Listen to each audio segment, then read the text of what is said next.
Assalamualaikum warahmatullahi wabarakatuh. Apa kabar para pemirsa? Kembali lagi dengan saya Muhammad Bayu Aldadi Rifki dalam tayangan Almus News. Berita hari ini dimulai oleh liputan dari kelas 3. Pemirsa, SD Islam Al-Mustari sudah melaksanakan program English Challenge di tahun yang kedua ini. Dengan adanya laporan secara rutin, maka setiap bulannya peserta didik memiliki target untuk menghafal beberapa kosakata per babnya. Dengan bantuan buku yang dicetak oleh yayasan, mempermudah siswa untuk mengulang-ulang kembali hafalan bahasa Inggrisnya. We are implementing the syllabus. Currently, we are on chapter 5. Our activity is from home and take the test to our home teacher. Hopefully, this program will improve the English skills. Bye. Assalamualaikum. Bulan Januari ini, seluruh siswa mempelajari chapter 5 dari kelas 1 hingga kelas 6. Semoga dengan terlaksananya kegiatan English Challenge membuat peserta didik semakin percaya diri berbicara menggunakan bahasa Inggris dan kualitas mengajar guru pun semakin baik. Alhamdulillah, antusias peserta didik dan orang tua murid sangat baik sekali. Guru pun termotivasi saat mengajar secara bilingual dalam proses pembelajaran. Pemirsa, pernahkah kalian melihat anak-anak berkumpul di tepi jalan untuk berburu klakson bus telolet? Ya, fenomena ini sedang marak terjadi di akhir-akhir ini. Demam klakson bus berirama semakin digandrungi anak-anak. Padahal terdapat bahaya mengintai dari aktivitas penyalaan bunyi yang biasa disebut telolet tersebut.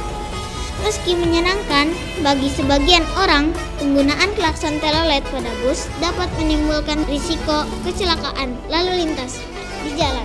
Sering sekali anak-anak berlarian mengejar bus dengan berteriak, "Om, telolet, Om!" membuat anak-anak rawan tertabrak di jalanan.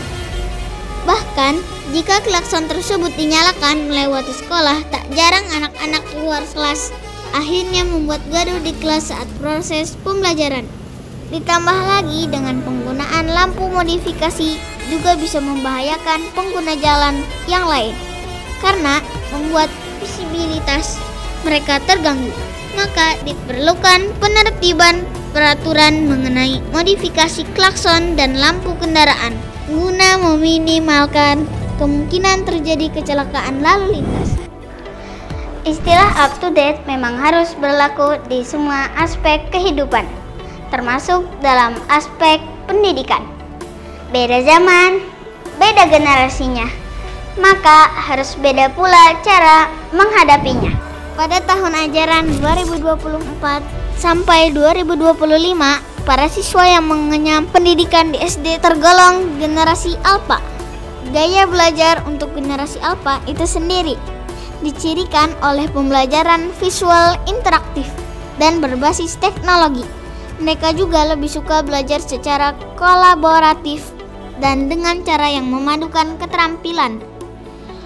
Berlandaskan pada teori ini, dalam upaya menumbuhkan kecintaan terhadap budaya bangsa, para siswa kelas 3 SD Islam Al-Mustari melakukan pendekatan yang unik. Mereka membuat diorama yang menggambarkan keberagaman budaya Indonesia, mulai dari rumah adat, pakaian tradisional, hingga tarian daerah. Dengan menggunakan bahan-bahan sederhana, siswa berhasil menciptakan miniatur yang hidup dari keragaman kebudayaan di Indonesia. Kegiatan ini tidak hanya memberikan pengetahuan tentang budaya, tetapi juga melatih keterampilan motorik halus dan kemampuan bekerja sama. Berita selanjutnya, belakangan ini ada fenomena TikTok Brain terjadi ketika anak-anak sudah kecanduan menonton video pendek di platform digital. Maraknya video pendek di berbagai platform digital menjadi tantangan tersendiri bagi orang tua. Ada beberapa efek negatif yang mengintai anak-anak ketika sudah ketagihan menonton reels tersebut. Di antara menurunnya fokus sehingga berpengaruh pada prestasi akademik, kehilangan memori penting lebih cepat, depresi, gangguan kecemasan, dan mudah stres. Pemirsa, pandemi COVID-19 menjadi pengingat kita untuk pentingnya mencuci tangan menggunakan sabun. Dikatakan ajaib karena mencuci tangan dengan sabun merupakan cara yang sederhana, namun dinilai efektif untuk menghilangkan kuman. Informasi selengkapnya. Tips mencuci tangan dengan efektif diliput oleh kelas 4. Hai teman-teman, nama aku Nadira. Hari ini aku mau ingetin kalian untuk cuci tangan pakai sabun. Sebelum itu kalian udah tahu belum cara cuci tangan yang benar?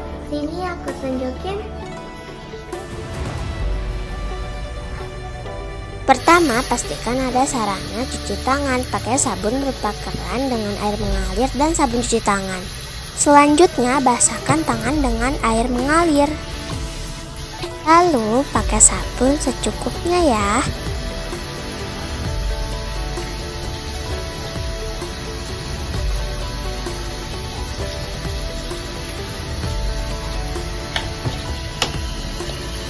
Selanjutnya, gosokkan sabun pada telapak tangan dan punggung tangan dengan arah memutar.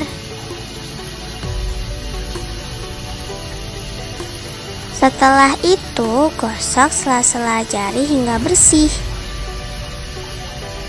Lalu, bersihkan ujung jari dengan posisi saling mengunci. Selanjutnya, gosok dan putar kedua ibu jari secara bergantian.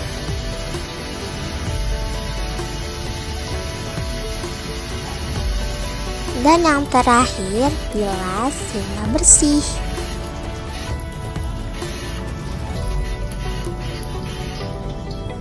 Jangan lupa dikeringkan ya. Teman-teman, cuci tangan dengan sabun itu sangat penting loh, karena bisa mencegah kita dari kuman dan penyakit. Terima kasih, jangan lupa cuci tangan ya. Dadah. Pemirsa, kebakaran hebat terjadi di kawasan padat penduduk di Kemayoran Gempol, Jakarta Pusat, Selasa 21 Januari 2025 dini hari. Berikut informasi selengkapnya. Kebakaran ini mengakibatkan lebih dari 1.700 jiwa kehilangan tempat tinggal. Untuk sementara waktu, korban kebakaran diungsikan ke halaman Polres Metro Jakarta Pusat. Diduga api berasal dari salah satu rumah yang mengalami korsleting listrik. Pasti kita sudah tahu bahwa Indonesia memiliki kekayaan budaya dan sumber daya alam yang melimpah. Nah, untuk mendapatkan potensi ini, kita membutuhkan generasi-generasi muda yang berkualitas. Gerakan 7 Kebiasaan Anak Indonesia Hebat hadir sebagai sebuah inisiatif untuk membentuk generasi emas bangsa. Gerakan ini berfokus pada 7 kebiasaan dasar yang jika diterapkan secara konsisten akan membentuk karakter anak yang kuat, cerdas, dan berakhlak mulia. Pemirsa, salah satu materi pembelajaran di kelas 4 yaitu Pendidikan Pancasila yang bertema keberagaman. Mari kita saksikan liputan berikut ini. Berita ini juga akan mengakhiri tayangan pada hari ini. Indonesia, negara yang kaya akan budaya, juga kaya akan beragam makanan tradisional. Setiap daerah di Indonesia memiliki ciri khas makanan yang berbeda-beda, baik dari segi bahan baku, cara pengolahan, maupun rasa. Keberagaman makanan tradisional ini merupakan salah satu wujud nyata dari semboyan negara kita, Bhinneka Tunggal Ika, yang artinya berbeda-beda tapi tetap satu. Semoga tayangan yang disampaikan dapat menginspirasi dan menambah pengetahuan kita. Saya Muhammad Bayu Aldari Rifki undur diri. Wassalamualaikum warahmatullahi wabarakatuh.